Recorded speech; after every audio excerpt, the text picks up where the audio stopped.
What is up, everybody? We are back with Final Fantasy VII Ever Crisis, and we're here to answer that question: should you pull on the new Lucia Limit Break banner? If you're new to the channel and you do like what you see, hit that subscribe button, hit the comment button about your thoughts on the banner, hit the like button, and let's get started. One of the things to really note about when I do these videos, this is not really designed for people who are whales, or people who have that character they have to pull everything for. This is more designed for those people who are trying to figure out how to more wisely spend their crystals. Is this something that's going to benefit their party and whatnot? If you're that huge Lucia fan, by all means pull on the banner. Just again, make sure that you have enough to get to that 12th stamp card, or 12th stamp on the first card, so that you can get the outfit. Because that's the bigger prize out of all of it, because that's the one thing so far it's harder to get later. Very rare we see some of that stuff come back. The weapons, not so much. Anyway, so first things first, we're going to take a look at the overall outfit. I think the outfit looks really, really good. I do get, I made the comment in my news update video that kind of got a little bit of a angry mustache dictator look going on a little bit, but cast that aside, she looks awesome in this. She looks like she is ready just to take command and just walk over everybody. I love the black with the silver or white with the gold. I think that looks really, really slick. Little gold insignia on the back here looks absolutely awesome. The cape looks awesome. She's got the thigh-high boots here with a marbled pattern at the bottom, or camo, like almost like a snow Arctic camo here on the bottom. An interesting little take there. Interesting little design on that. Got the garters there. The weapon looks really good. I do feel a little bit of a disconnect between the weapon and the outfit, and I mentioned this in that video as well because of the green. If she had some green accents on her outfit, or if these green accents were like this silver color or the gold color, I think it would tie in really, really, really well. The green just kind of stands out a little bit, and just doesn't really complete it. But overall, I think everything looks really, really great. Thought I saw she had earrings for a second, but she doesn't. So we have, oh no, unfortunately, it's like these guys are floating. Little sequins there, look like they're floating on the back, those back two there. But again, looks awesome. Everything about this, like I said, it looks really, really good. So, what does this thing do? Let's zoom out a little bit so we can see everything. There we go. The Shinra ceremonial outfit has reprieve, so this is going to revive you when you go down. It's going to bring you back up with 10 seconds of invincibility, and you get 25% of your HP back. It is a one-time event only. The Shinra insignia. So this is kind of like our HP plus Arcanums, it just doesn't have the HP. Instead it has a buff debuff. Effect duration extension of plus 40%. When the attack stance command gauge is full, her physical ability damage is going to be given plus 20%, and she gets fire ability damage plus 30%. So overall, not too shabby. Again, for somebody who is I think they have her as a support character, is that right? I kind of get these all mixed up. I like this to a degree, but at the same time I kind of don't. Yeah, she is a support character, so this is perfect for her then, in that support role. Let's go back to this. There we go. Alright, so the weapon.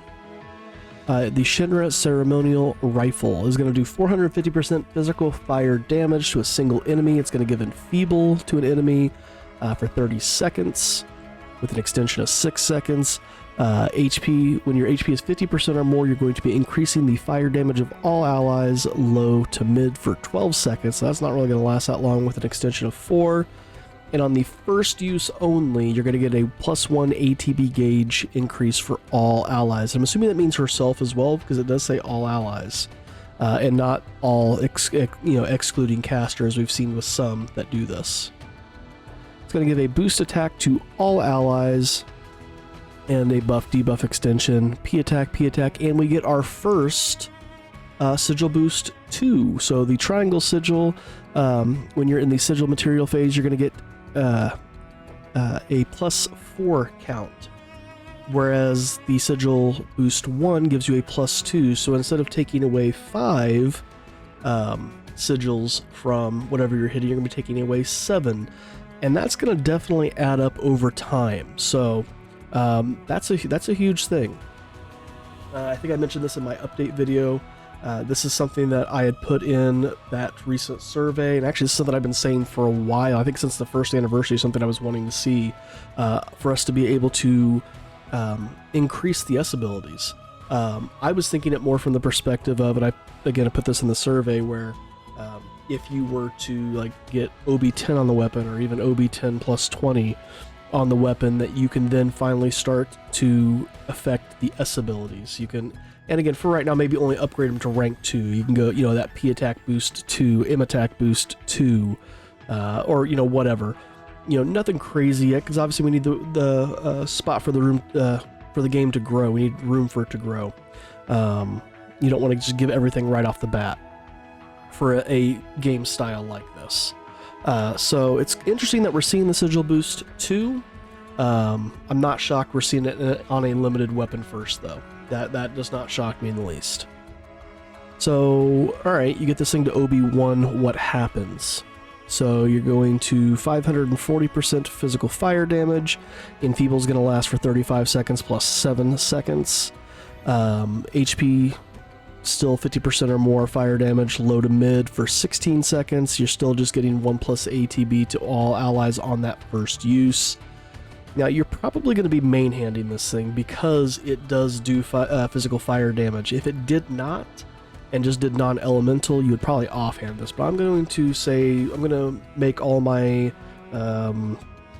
estimations on this based on the fact you're going to be main-handing this thing.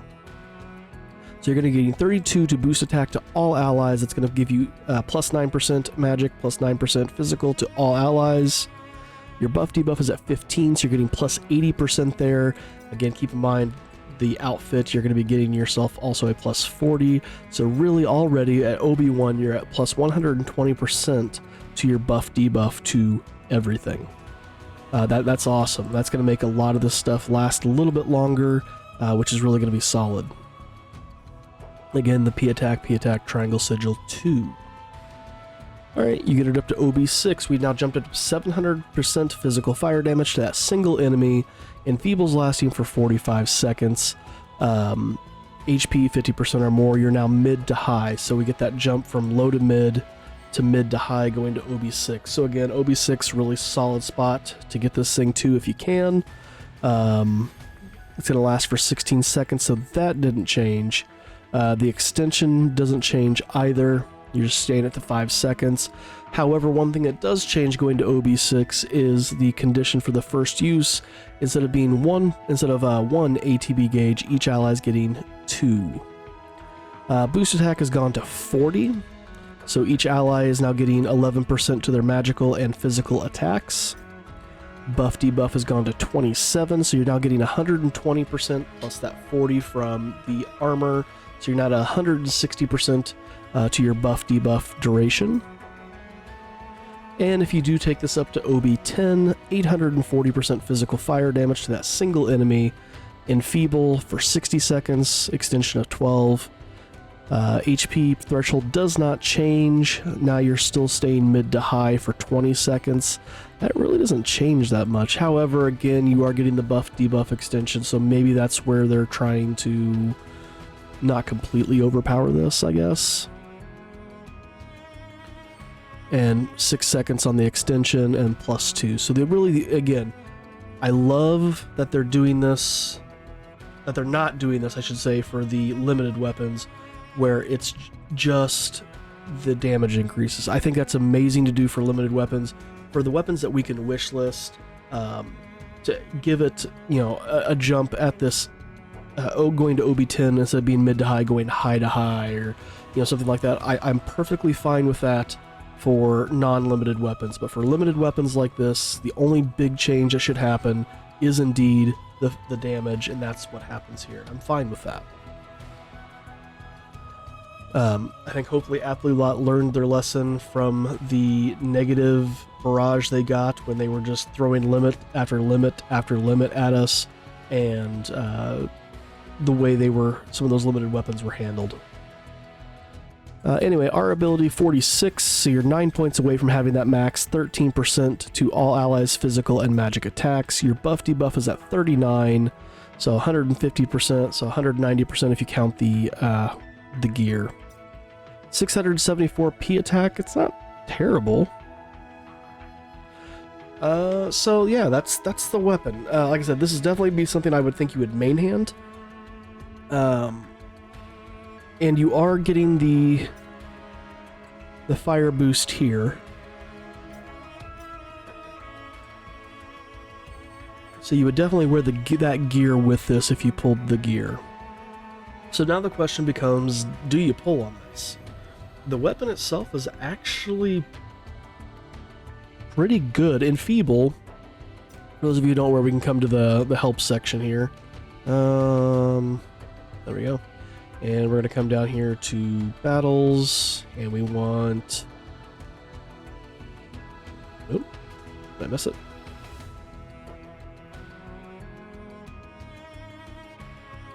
Stats, elements, targets, stream phase, sigils. Is it not in there? Somewhere in here there's like a buff debuff looking right at it. For those of you who are unfamiliar with what Enfeeble does, Enfeeble is a... There it is, debuff. Increases the potency of stat debuffs. So basically it lowers everything by a tier, or raises everything by a tier, I should say. So when you hit the enemy with her weapon, and you are, and again, it's the max potency, so you get it up to max. You hit the first hit, boom, you got oh, that's fire damage. Never mind, that's not going to work there. So whoever your person is, it's lowering resistance. So let's come over here to a featured banner. I think one of Tifa's does this.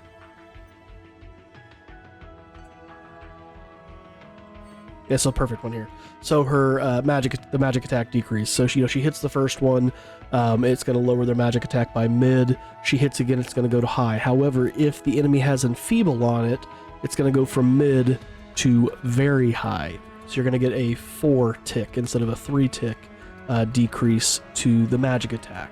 That's what Enfeeble does. It'll do something with like physical defense, magic defense, elemental resist decrease. So Enfeeble's a really good stat, and the fact that it's mixed in with a somewhat DPS weapon, being able to increase the damage to the fire damage to all allies, makes this a really solid weapon. But again, do you pull on it? This is going to be one of those where, like I said, I think unless you've got a plethora of blue crystals, and I'm talking like you're probably sitting at 100,000 crystals right now, or you're just, a whale or a huge Lucia fan, this is one where, as good as the gear is, if you're really wanting to make sure you're saving for the 2nd anniversary, or maybe to go into Dragon Quest Tact, if you're going to pull on this at this point, keep in mind this lasts till August 13th, so we got a hot minute on this banner. But I would maybe at this point just pull to the 2nd stamp, or if you're lucky and you only get the 1 Chocobo stamp and you can get it on the first pull, great. Like I said, if you can get it to the 2nd stamp, get the 1 copy and get out. Like I said, this is not going to be wish listable. So having that 1 copy, you can always use weapon parts and to help boost this thing up. In the realm of weapon parts right now, for Lucia, I'm sitting at 509. So, even if I pulled for this, let's say I got the 1 copy, I could get it up to OB2, which, yeah, not amazing. And then I've also got, somewhere in here, I've got saved up a bunch of weapon parts, tokens, wherever those things are at. They're somewhere. Here we go. I got 400 saved up. So even if I dumped all these into her, I could get this up to OB4, which, again, not terribly amazing, but we can work on upgrading this thing over time. And then, like I said, eventually it will get added into the limit break draw here. At some point, in theory, it will get put in here. But that's my suggestion for right now, would be to get the one copy of this weapon, because it's not a bad weapon. And like I said, that Triangle Sigil Boost 2 could be beneficial as we look ahead to upcoming things. You know, getting that extra 2 hits on that sigil could prove to be very, very beneficial. So yeah. Unless, like I said, you're sitting over 100,000 crystals, or you're a whale, or Lucia's your favorite person, I would just get the one copy and get out. Whether that's you get lucky and you get one stamp and get it on that one stamp, or you can pull off a 2-stamp pull, or it takes you 2 pulls, or whatever. Get the one copy, get out. When it comes to this Beginner's Reawakened draw, I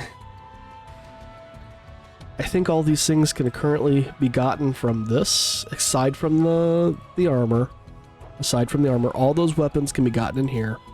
So unless you're really, really, really needing one of these armors, which Vincent's White Dog is not bad, or Stray Dog, to have that Reprieve Earthblade Arcanum for him, but you got to get all the way to the 12th stamp. Again, you're dumping a lot of crystals. However, on the first page, you do have 4 weapons, and then every page after that is 3 until you get to page 5, or page 6, sorry.